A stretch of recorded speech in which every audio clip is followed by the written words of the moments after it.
Bonjour à tous. Écoutez, je suis très heureuse de vous accueillir sur ce nouveau webinaire organisé par le département formation de l'Argus de l'assurance. Donc, l'Argus de l'assurance formation, c'est effectivement un organisme de formation certifié Calliope, bien évidemment. Plus de 100 programmes disponibles et 400 sessions de formation programmées chaque année, et ce, en distanciel ou en présentiel. Donc, effectivement, nos formations sont animées par des experts du contenu métier dans le secteur de l'assurance. Et comme vous le verrez aujourd'hui avec Judith, ça se traduit à travers des formations d'excellence pour vous et pour vos collaborateurs. Donc, nous avons des thématiques assez variées, tout ce qui va tourner autour de la conformité, du risk management, de la réglementation, bien sûr, de la finance, mais aussi voilà, tout ce qui est digital, data science, et puis des spécificités autour de l'assurance de personnes et de l'assurance dommage. Donc, je vous le disais, plus de 400 sessions proposées en 2024 et la plupart de nos formations, 90%, sont compatibles DDA. Un catalogue dont je vous mettrai le lien de téléchargement dans le petit chat qui vous permettra de le télécharger et de le consulter. Et notre site web, bien évidemment, formation-de-l'assurance.com. Donc, sur la thématique qui va nous intéresser ce matin, nous avons une formation protection de la clientèle et durabilité. C'est pour cela que nous sommes ensemble.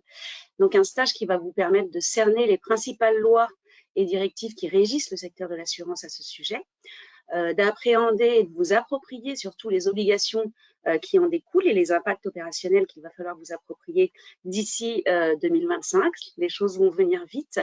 Et puis, voilà, avoir des connaissances et des cas concrets pratiques. Judith fait part de beaucoup de retours terrain lors de cette formation. Donc, voilà, n'hésitez pas à aller consulter le programme sur notre site et à vous inscrire. Nous avons des sessions au mois de juin, au mois de septembre et encore au mois de novembre. Donc, surtout, saisissez cette opportunité. Donc, je le disais, c'est Judith Assouli qui est consultante en déontologie et conformité financière que nous rencontrons ce matin pour parler de ce sujet. N'hésitez pas tout au long de son intervention, grâce au petit module questions symbolisé par un point d'interrogation, à poser les vôtres et je les lui relayerai en fin d'intervention. Je vous souhaite un très bon webinaire à tous et je laisse la parole à Judith Assouli. À tout à l'heure pour les questions. Merci beaucoup, merci Laurence et bonjour à tous et je suis ravie donc de pouvoir vous présenter aujourd'hui notre thème sur la protection de la clientèle et la durabilité. Alors ce sont des sujets merci beaucoup. Ce sont des sujets qui sont à la fois récents et en même temps qui s'inscrivent dans des thématiques que vous connaissez bien. Donc on va voir ce contexte international qui finalement conduit à des nouvelles règles en Europe et en France sur ce qu'on appelle la durabilité, qu'on appelle parfois le financement durable, la finance durable. Il y a différents termes que je vais vous présenter. Nous allons voir que de ce contexte international, nous avons eu un certain nombre de textes au niveau européen et français qui déclinent finalement des volontés politiques d'appliquer ces sujets aux grandes entreprises et aussi au secteur financier et d'assurance. C'est la raison pour laquelle, bien sûr, nous sommes là. Et donc, on va voir en quoi l'assurance, finalement, est concernée par ce thème de la durabilité, de la finance durable. Sur ces sujets de conseils aux clients, de reporting à produire, qui sont aussi très consommateurs de temps et de nouvelles normes à intégrer. Alors, voyons déjà le contexte international, donc, qui finalement préside à cette évolution. Donc, on a, vous connaissez sans doute le GIEC, le groupe d'experts intergouvernemental qui travaille sur l'évolution du climat, qui, bien évidemment, ne va pas formuler directement des demandes spécifiques aux compagnies d'assurance, mais qui produit des rapports mettant notamment en avant l'impact du changement climatique. Alors, ces rapports influencent directement les attentes mondiales en matière de durabilité et les compagnies d'assurance sont incitées déjà à prendre des mesures en réponse aux risques climatiques. C'est sans doute le premier thème qui fait que l'assurance est concernée par les décisions et l'orientation du GIEC. Et les principales recommandations générales pour les entreprises, incluant bien sûr les compagnies d'assurance, sont les suivantes. la transition écologique, qui est la seule réponse efficace selon le GIEC à la crise climatique, qui est détaillée dans un rapport notamment du 4 avril 2022, se traduit par une transition sociale, économique, vers un nouveau modèle qui est fondé sur le développement durable. Et toute cette transition impacte un certain nombre de choses dans nos façons de consommer, de produire, de travailler, pour faire face aux enjeux environnementaux que sont le changement climatique, la rareté des ressources, la perte de la biodiversité. Et donc, dans ce contexte, les entreprises doivent appréhender à la fois les incidences négatives de leurs activités sur le climat et puis les risques du changement climatique sur leurs activités. Donc, on va parler notamment de ce qu'on appelle les critères environnementaux, sociaux et de gouvernance, ce qu'on appelle ESG. C'est un acronyme qui reviendra souvent. On va l'intégrer dans des politiques d'investissement et aussi dans les décisions d'assurance. On va avoir un certain nombre d'exigences de transparence en matière d'information à produire à travers les politiques, les pratiques et les mesures qui sont prises par les différentes entreprises et en particulier entreprises d'assurance face aux défis du changement climatique. Bien sûr, dans les produits d'assurance eux-mêmes, l'idée, ça va être de développer des produits innovants qui vont encourager la durabilité avec, par exemple, des solutions pour les énergies renouvelables, pour la résilience climatique, etc. Et on va avoir tout un d'initiatives prises par les entreprises dans les secteurs pour promouvoir des solutions durables. Donc ça, c'est le contexte général qui concerne tous les secteurs et en particulier l'assurance, Zoom, que nous allons faire donc aujourd'hui. Donc on va voir dans un deuxième thème le World Economic Forum, donc dans le slide suivant, qui va nous montrer c'est juste, voilà, merci beaucoup, qui fait donc l'objet de rapports publiés par le Forum économique mondial. Et en 2022, le rapport publié s'appelait Global Risk Report 2022, où la crise climatique était mise en avant comme la principale menace sur le long terme pour le monde. Et ce rapport a classé parmi, à la deuxième position, parmi les plus grandes menaces auxquelles les compagnies d'assurance ont à faire face, juste derrière le risque de cyberattaque et juste avant le risque de pandémie. Donc, on a mis un peu de côté notre risque pandémique à la troisième position et on est effectivement risque climatique qui va encourager, le mot est encouragé au niveau du World Economic Forum, mais bien sûr, pour les régulateurs, ça ne sera pas de l'encouragement, mais ça sera des règles à respecter pour notamment comprendre, évaluer l'impact du changement climatique sur les portefeuilles. On va retrouver le thème de l'ESG dont j'ai parlé juste avant, qui va devoir être inséré dans les processus décisionnels. La question de la transparence revient. La question de la transparence, c'est un thème qui revient tout le temps dans les règles auxquelles vous devez vous conformer, notamment dans la relation client, j'y reviendrai. Et donc, il va falloir maintenant, on va voir comment, décliner le sujet du climat et des efforts que vous pouvez faire, que vous devez faire en matière de durabilité dans vos relations clients. Ça, c'est un thème très important. Le second sujet très important, c'est vos produits, c'est-à-dire innover dans vos produits pour prendre en compte la résilience climatique, des solutions pour les énergies renouvelables. Et donc, on va avoir à travers ce Forum économique mondial des accents qui sont mis sur la collaboration et les partenariats des compagnies d'assurance avec les gouvernements, les ONG qui travaillent sur les mêmes thèmes et toutes les parties prenantes qui pourront permettre d'aider tout le secteur à relever les défis plus larges sur la durabilité. On a maintenant une autre enceinte qui dépend de l'ONU cette fois, on va voir dans le slide suivant, qui va être un forum dédié à l'assurance. On l'appelle le Forum sur l'assurance durable du Programme des Nations Unies, qui a développé, publié, et il est accessible en ligne, en novembre 2021, un document qui détaille les pratiques de la supervision et de la régulation dans la mise en œuvre des recommandations de la Task Force on Climate-Related Financial Disclosure, TCFD, dont on va reparler. C'est donc ce SIF, le Sustainable Insurance Forum, va s'appuyer donc sur ces recommandations en cadre de divulgation sur les risques liés au climat.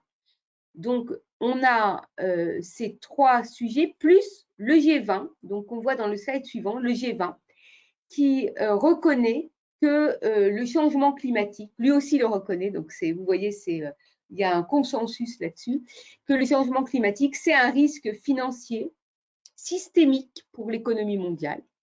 Et de ce fait, donc, le Conseil de stabilité financière, qui dépend du G20, donc, a mis en place une task force sur ce que je viens de vous citer, le TCFD, le Climate Related Financial Disclosure, dans le but d'accroître, d'améliorer la communication d'informations financières relatives au climat par les entreprises et donc par les sociétés d'assurance en particulier.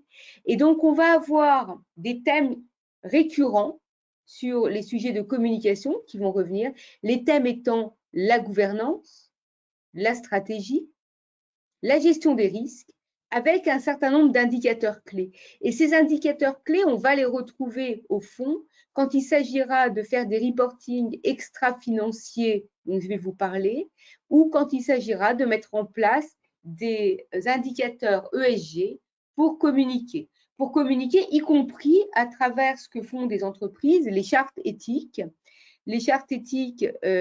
qui peuvent permettre d'ailleurs d'adopter des principes de l'ONU, surtout quand on est investisseur, ce qu'on appelle l'investissement responsable, et on va avoir là aussi un certain nombre d'indicateurs ESG sur lesquels les entreprises vont pouvoir communiquer, y compris donc les entreprises d'assurance.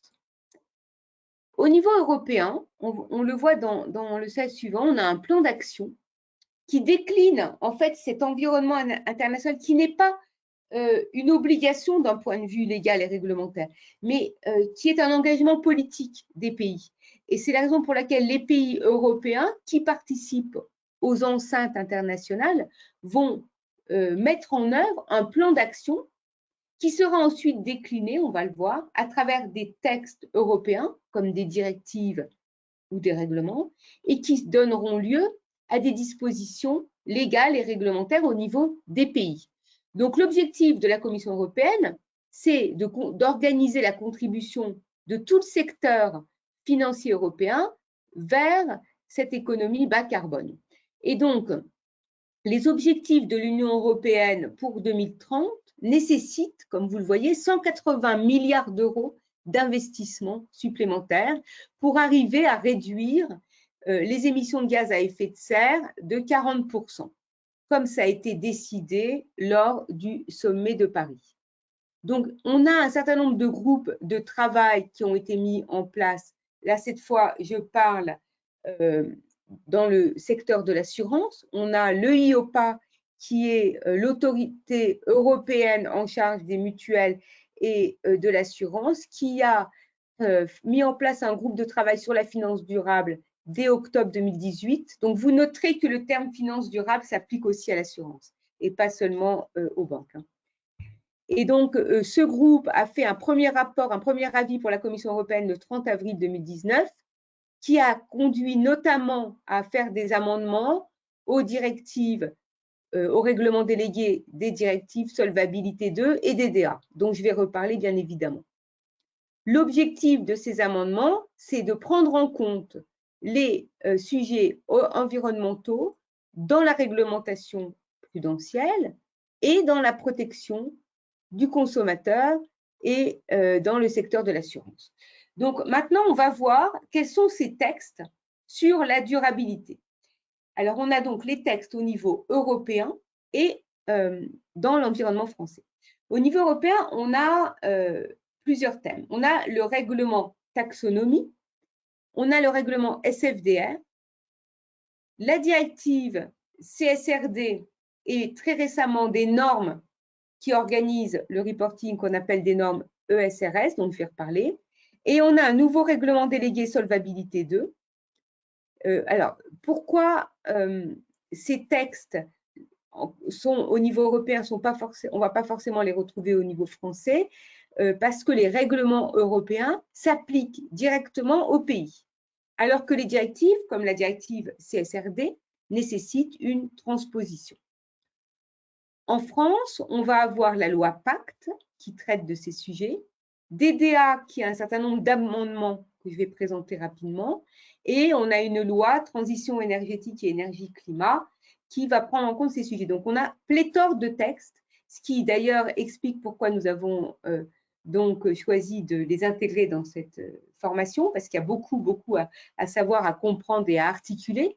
On a par exemple les sujets ESG pour l'ensemble des produits d'assurance vie multi-support français qui, depuis la loi Pacte, ont l'obligation maintenant de proposer un support. Donc, parmi les supports dans les produits d'assurance vie, il faut au moins un support qui présente un caractère durable.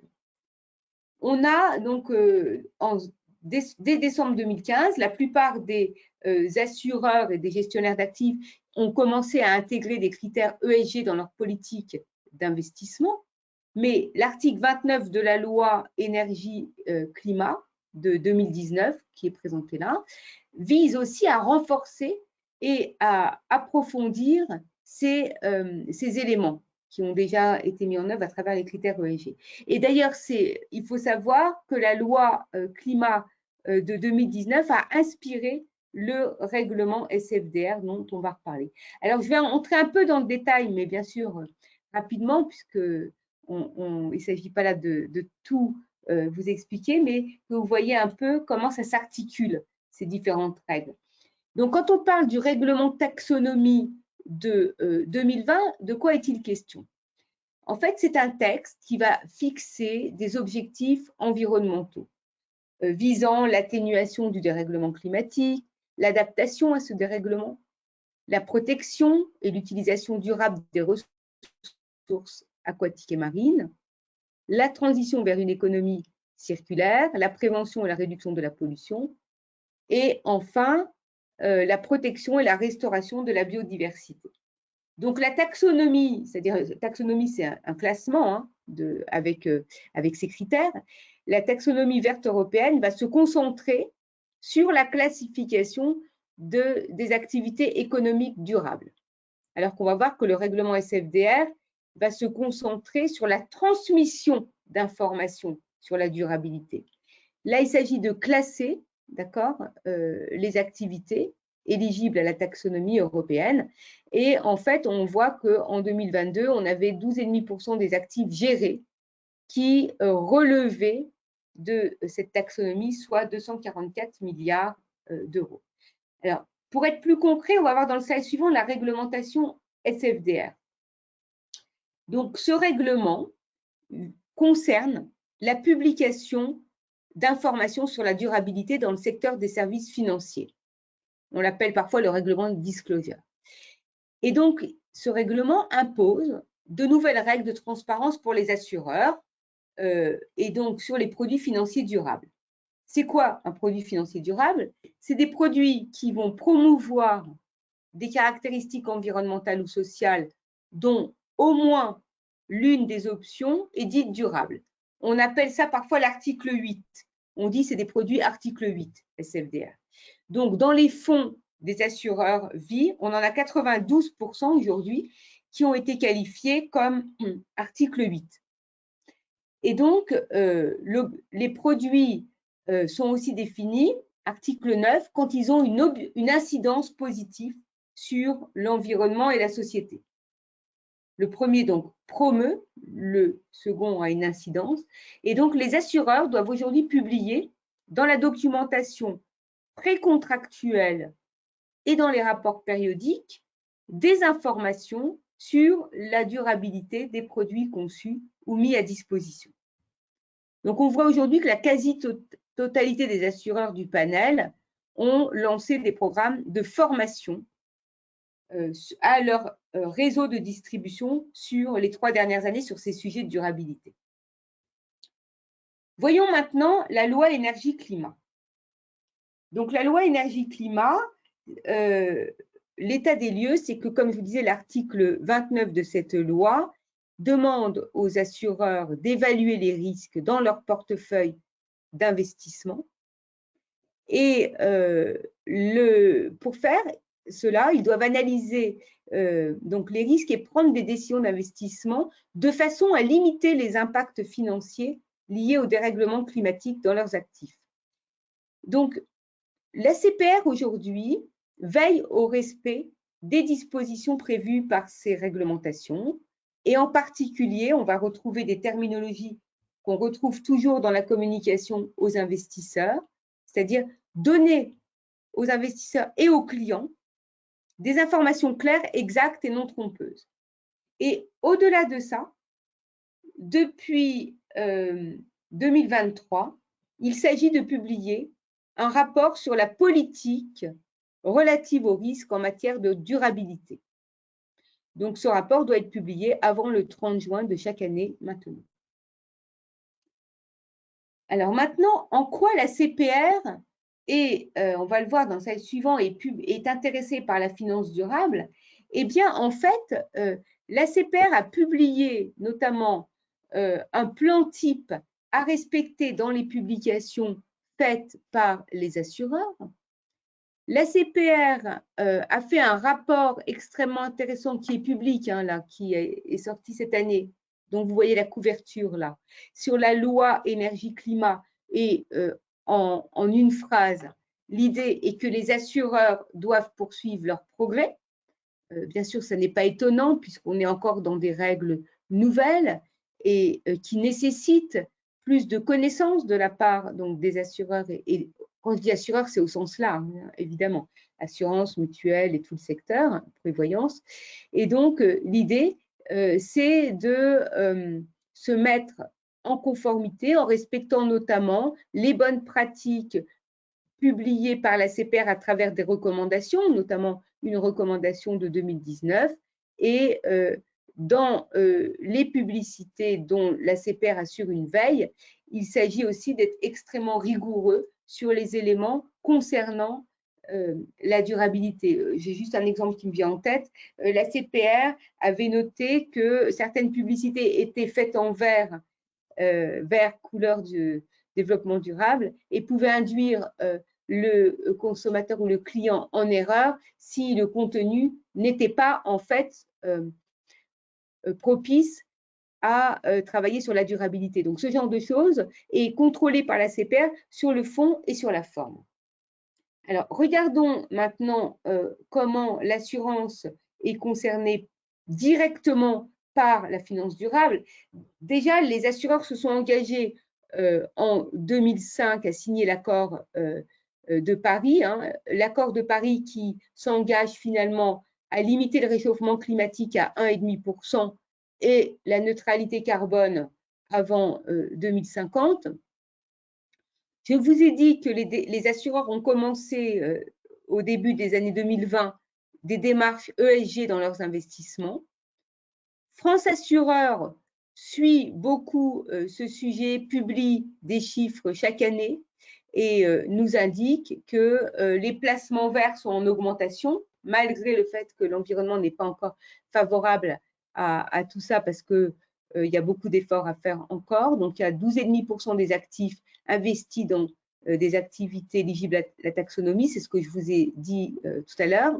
Et on a 7,8% des actifs des assureurs qui correspondent à des placements verts, des vrais placements verts. Donc, une augmentation de 17% par rapport à l'année d'avant et on peut supposer que ça a continué. Voyons maintenant les enjeux pour les entreprises d'assurance de ce sujet de la durabilité. Donc, on a l'assurance qui est investisseur. D'accord? En tant qu'investisseur, les entreprises d'assurance doivent intégrer les facteurs ESG dans leur choix d'investissement. Deuxième thème, c'est l'information des investisseurs et des clients et des parties prenantes. Donc, on va avoir un certain nombre de textes qui détaillent tout ça. qu'il va falloir intégrer dans ces process et dans ces systèmes d'information, que ce soit le règlement SFDR, la directive CSRD et plus récemment les normes ESRS, la loi énergie-climat. On va avoir des modifications dans le conseil rendu à la clientèle. Je vais en parler tout de suite après, dans l'intégration de durabilité dans DDA. Et on va avoir dans les tâches de conception et de distribution de produits d'assurance l'obligation d'intégrer des facteurs ESG. Ces facteurs détaillés par la loi Pacte de 2019 viennent renforcer finalement les obligations ESG et RSE des concepteurs de produits d'assurance vie qui doivent aujourd'hui au minimum créer un produit en UC adossé à des actifs intégrant ces critères de durabilité. D'accord ? Et au printemps 2021, on a donc la Commission européenne qui a publié le règlement délégué qui détaille comment intégrer les facteurs de durabilité dans la POG.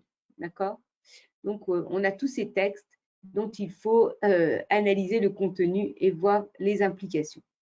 Donc, voyons maintenant la durabilité et le conseil financier dans DDA.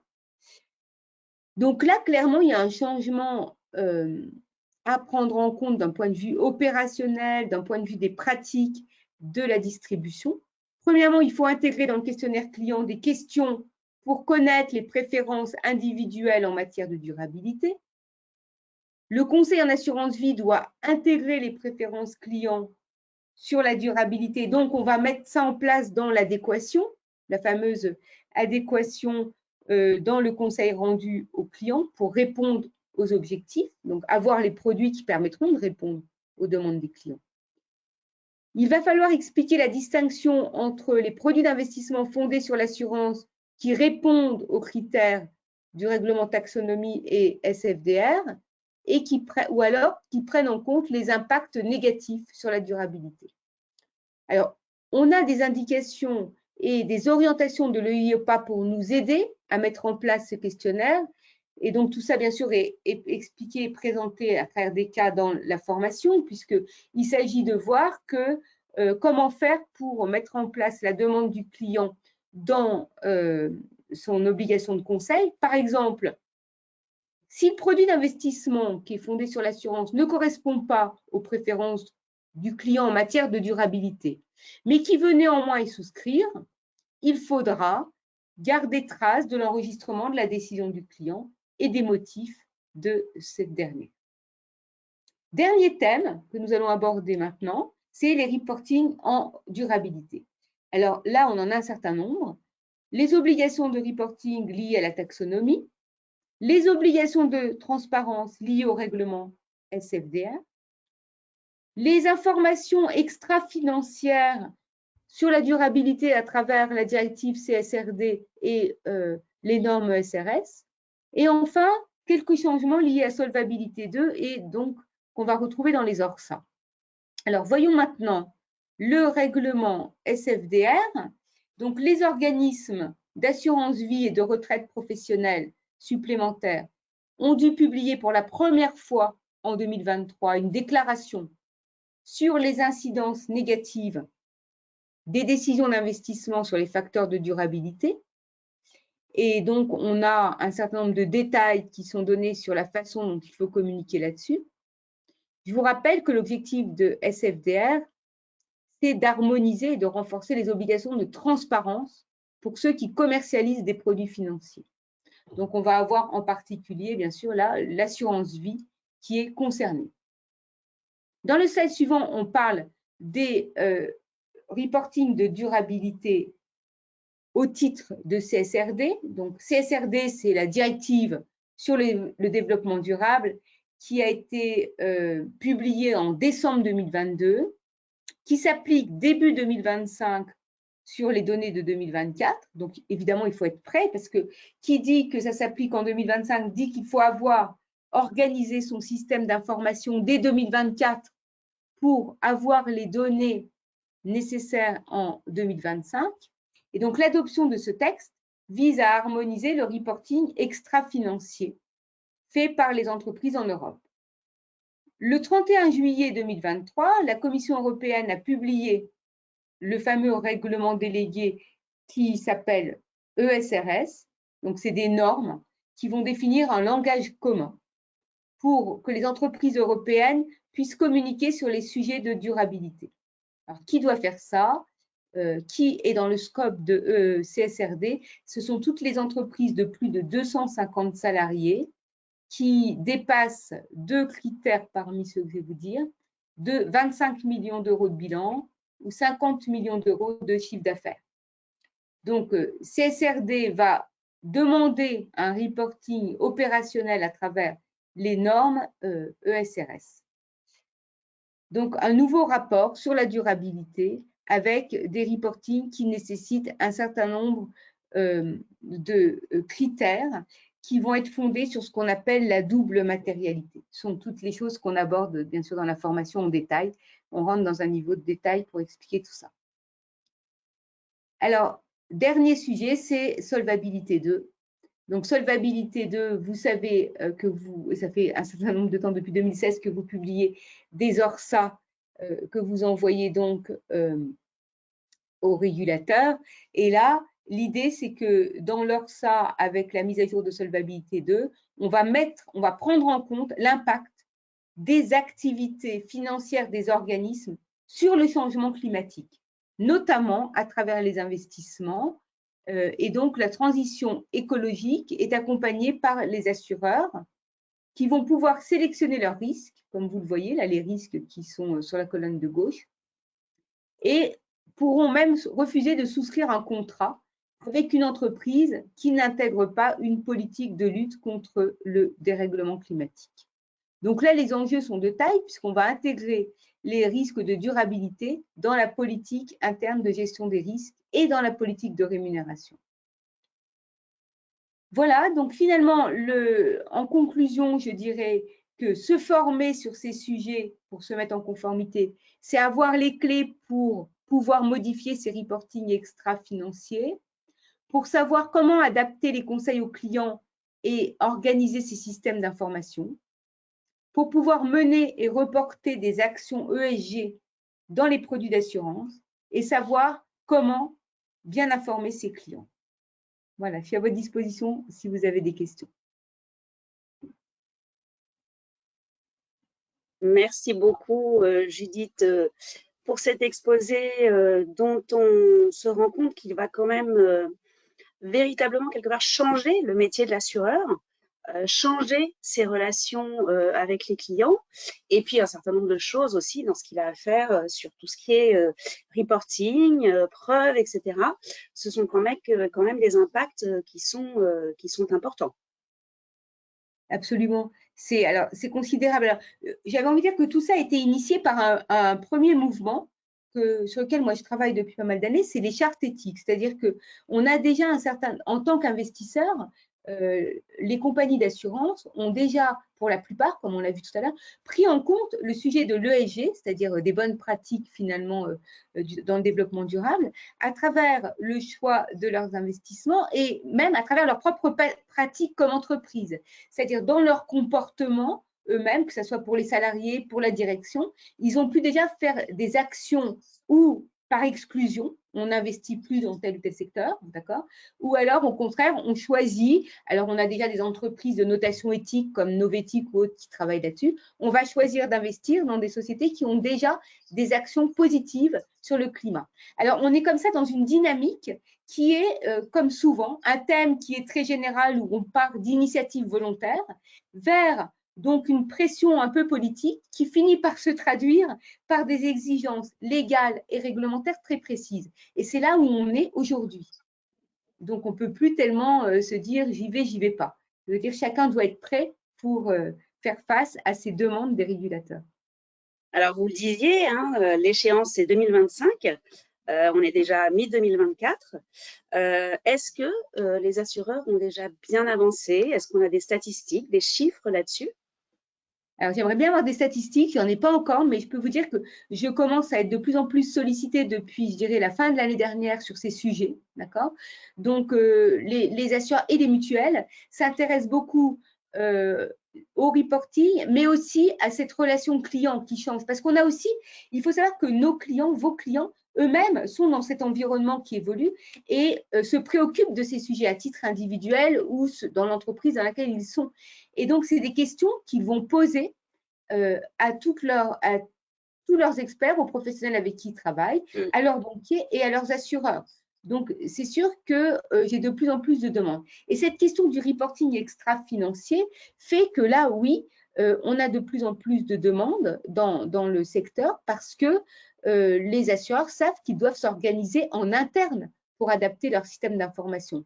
Ce n'est pas juste une façon de parler ou de s'exprimer. On est sur… Et puis, sachez un point, c'est que les régulateurs font la chasse au greenwashing. C'est-à-dire que on a, dès le début, et je l'ai vu aussi dans la mise en place des chartes éthiques, un certain nombre d'entreprises qui ont cru pouvoir bien s'en sortir à travers un affichage. Eh bien non, aujourd'hui, ça ne fonctionne pas parce qu'il faut des critères tangibles dont on va remonter à la source pour démontrer que c'est vrai, ce n'est pas juste un effet d'affichage. Et donc, ça nécessite de changer ces pratiques aussi en interne. Et finalement, son éducation, sa culture. Tout à fait. Ben, il me reste à vous rappeler que vous avez 3 chances de vous former cette année avec Judith sur ce sujet. Une première session le 25 juin, soit en présentiel à Paris, soit en classe virtuelle. Une session le 27 septembre et une dernière session cette année le 28 novembre prochain. Donc, n'hésitez pas, vous verrez que cette formation comporte beaucoup de retours pratiques, de retours terrain qui pourront aussi vous aider à mettre en œuvre de votre côté les choses qu'il faut que vous fassiez d'ici le 31 décembre prochain. Judith, encore merci pour cette intervention. Merci à tous de l'avoir suivi. Vous aurez accès à un replay de cette intervention par la suite si vous le souhaitez. Et je vous souhaite à tous un très bon appétit et je vous donne rendez-vous bientôt pour un nouveau webinaire par le département formation de l'Argus de l'assurance. Merci Judith, à bientôt. Merci Laurence, bonne journée, à bientôt. Bonne journée, au revoir.